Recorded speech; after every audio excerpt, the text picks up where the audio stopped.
Sharon, the class style. Welcome, guys. Well, guess what? Momdas is having another collaboration, and I'm participating again.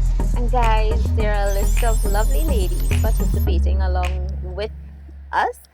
And do check out their channels, and it's going to be in the description box below. And Momdas is going to share with us a little about this collaboration. So stick around now.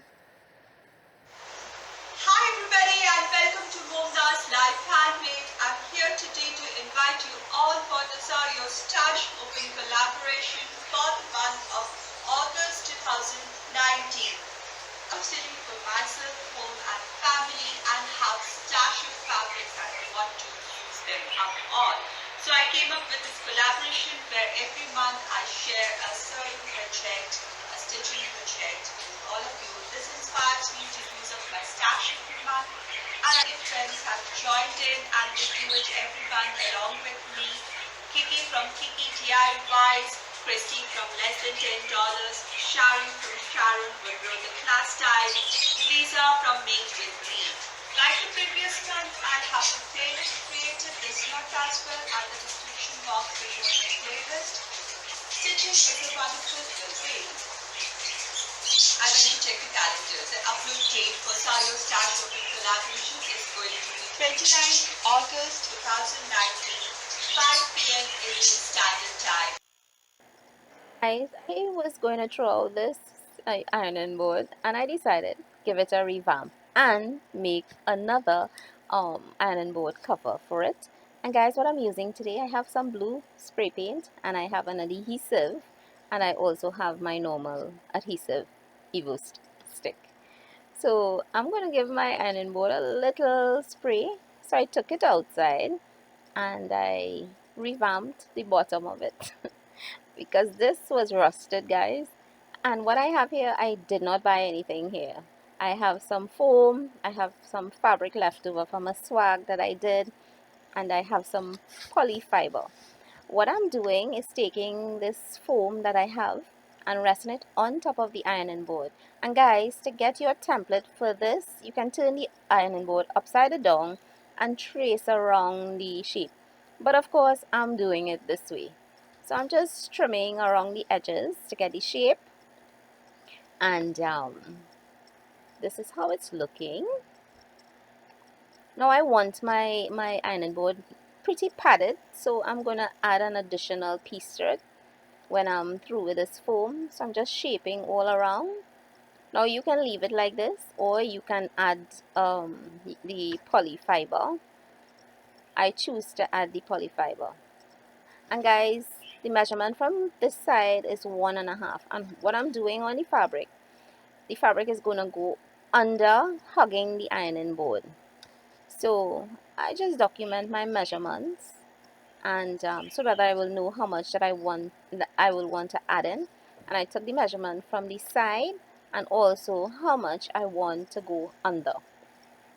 So on the fabric, remember I have had these ends of fabric. I have this color and I have a blue in it, which you will see later on. I'm just resting the foam on top of it and going to trace it around.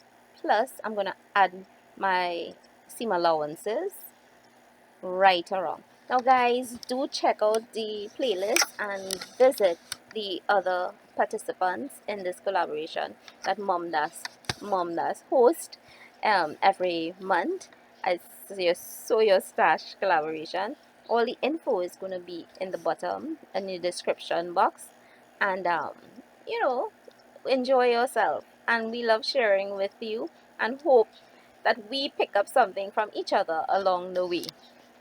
So guys, I cut out my fabric and I'm just using the Evo stick and pasting it onto the foam because I'm going to attach the foam onto the ironing board. I don't want it to shift, so I prefer to adhere it onto the ironing board. You know, guys, sometimes I find when we buy ironing board covers, it's so thin, and you know, it doesn't give me the press that I feel that I can achieve. So I'm adding this extra padding onto it. Also, I'm adding my poly fiber on hair, and it gives it a soft feel. And also I use these in cushions and pillowcases when I am doing those.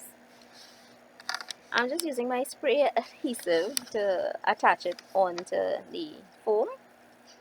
You can use any glue you want to.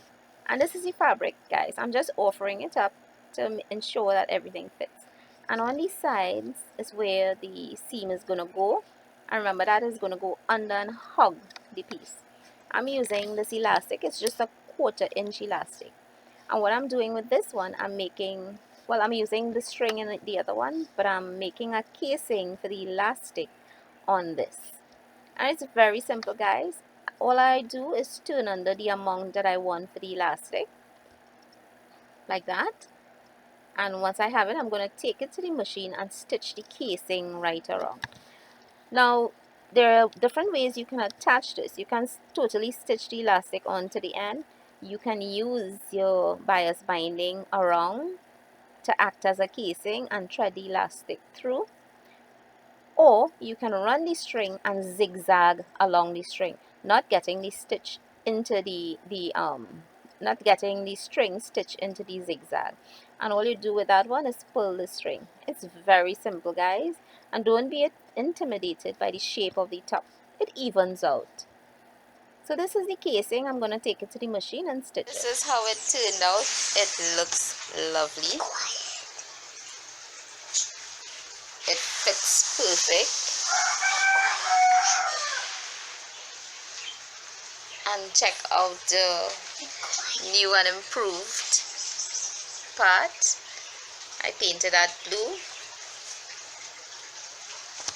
and the elastic hugs it nicely. Now this other one, this one was done with the string. Now with this one, I run the string on it, and I just want to show you what I did was I zigzag along the string.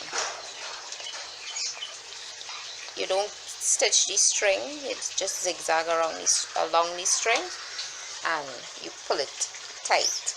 So when it wants to loosen, we just loosen it on this side. My grandson is all under the ironing board. Say hi. Hi. Yeah, so this is this one, and this is the other pattern. So you see, I got almost similar patterns for them. This one has the casing for the elastic to run through. So the elastic is on the inside. Okay, and that's how it looks. So I'm all set to iron. So guys, I hope you have enjoyed my presentation for the Sew Your Stash collaboration, and do visit Momdas' channel and the other ladies, and do enjoy what we have to offer. And guys, I'll see you soon.